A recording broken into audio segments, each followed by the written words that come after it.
so they can never hurt another American victim, American man, child, or woman. They can never attack witnesses, families, victims, or anyone else.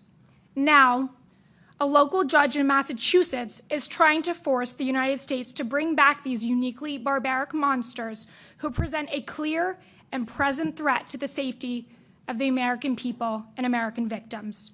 While we are fully compliant with the law and court orders, it is absolutely absurd for a district judge to try to dictate the foreign policy and national security of the United States of America.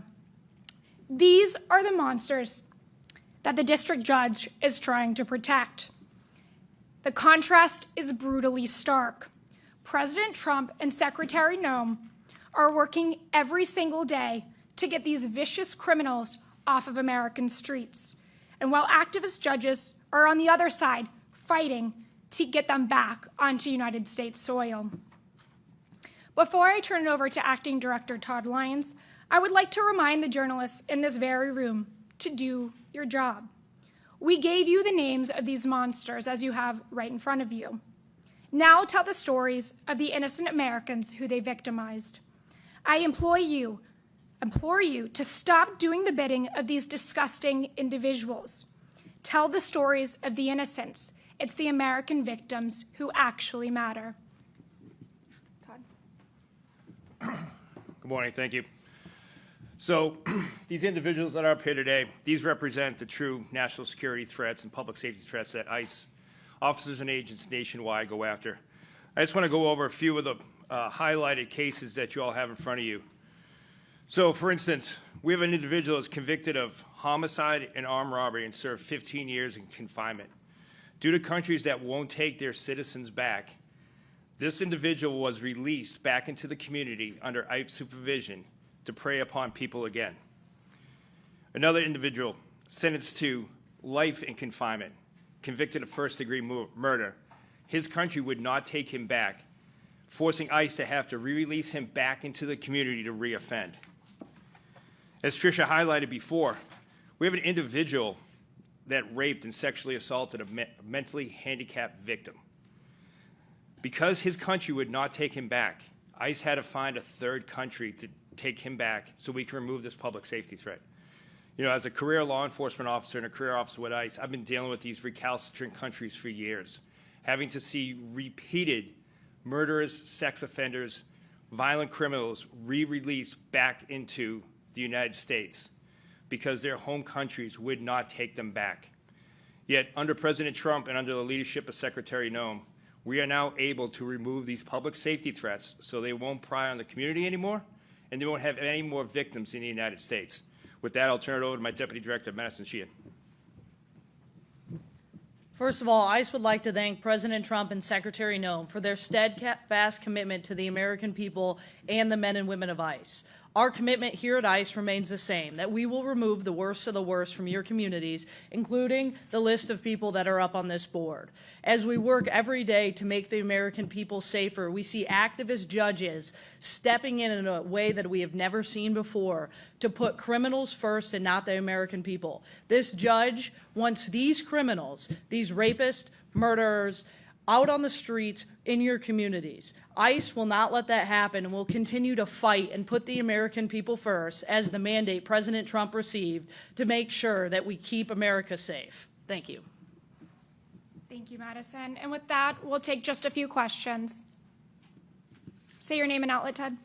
Ted Hesson with Reuters. Can you clarify, are these 8 people that you are trying to deport to Sudan or South Sudan? And if so, why South Sudan? Where are they now? And are these the only 8 on the flight, and are there others? These are the only 8 on the flight. Because of safety and operational security, we cannot tell you what the final destination for these individuals will be. Brittany, Axios? The judge asked that you keep these individuals in U.S. custody once this flight lands. Is that being followed through? Has the flight landed yet? Do they remain on the plane, essentially? They're still in DHS custody as far as their exact whereabouts, again, because of operational security, and given these are such violent criminals, rapists, child rapists, as I've mentioned, we cannot disclose that. one more follow-up on recalcitrant countries. As you're looking for these third countries, can you just elaborate on how you're working with the State Department to identify these potential partners and what other countries are on the list? Obviously, El Salvador, potentially South Sudan, a few others have been floated. Could you just clarify that? Yes, State Department has been a fantastic partner and brokering these agreements, again, especially when it comes to truly the worst of the worst individuals, countries that did not want to accept these heinous individuals. We're grateful that we found a nation through the State Department to do that. Todd, would you like to speak further to these? No, I would just like to say that, these individuals did receive due process. The Safe Third Country Agreement is in the Immigration Nationality Act, which was enacted by Congress. So as I said, throughout my career with ICE and being a career law enforcement officer in immigration, we've dealt with these recalcitrant countries for years. And I would just say that through the partnership with the State Department, with Secretary Rubio, and under Secretary Zone's leadership and vision, we're able to do this under this administration to remove these public safety threats. And I would just like to take the time to thank, the men and women of ICE who put their lives on the line every day, the officers of our special response teams and our high-risk teams that do transportation of these individuals. These are the most violent people that are in the U.S. These are the ones that you don't want in your community. These are the ones that we prioritize every day. So again, under those partnerships, we're able to go ahead and remove these public safety threats from the community. Julia?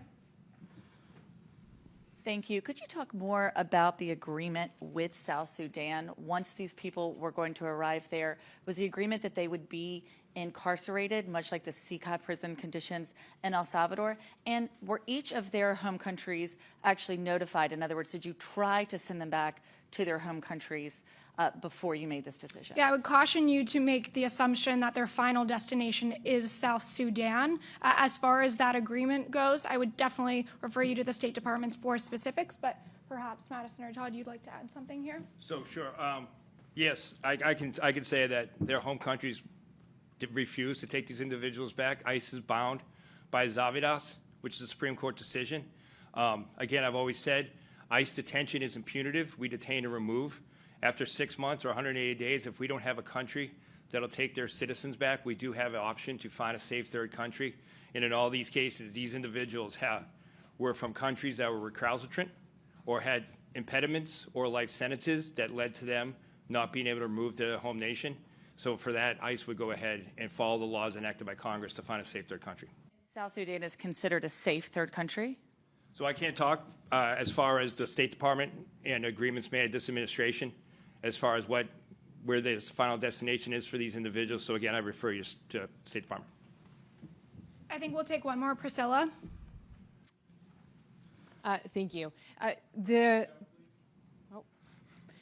In a court declaration yesterday evening, one of the attorneys said that when she reached out about her Burmese client, that she was told by an officer that it was South Sudan.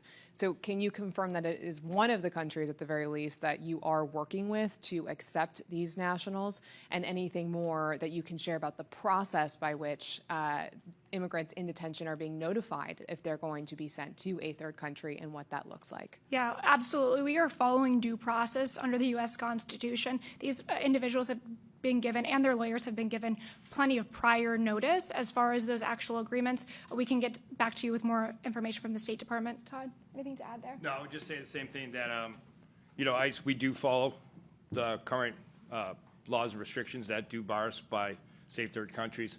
And I would just say that I would refer you to the State Department, not necessarily on any final destination that these individuals may not be going to, but State Department has a multitude of countries that they are working with for safe third countries. So I'll refer you back to State Department. Just one quick question. You're saying to not conclude that they're going to South Sudan. DHS is streaming this press conference right now. Sure. With the headline that says DHS press conference on migrant flight to South Sudan. Sure. So is the department then confirming that this flight is going to South Sudan?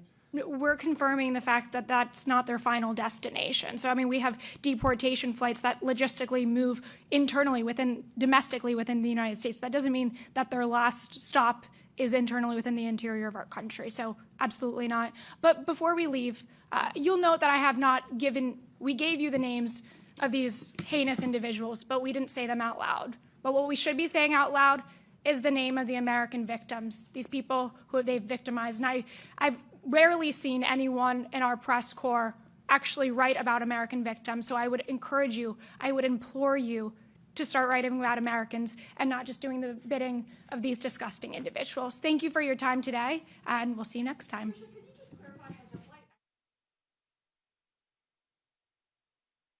Thank you all. Thank you. Thank you.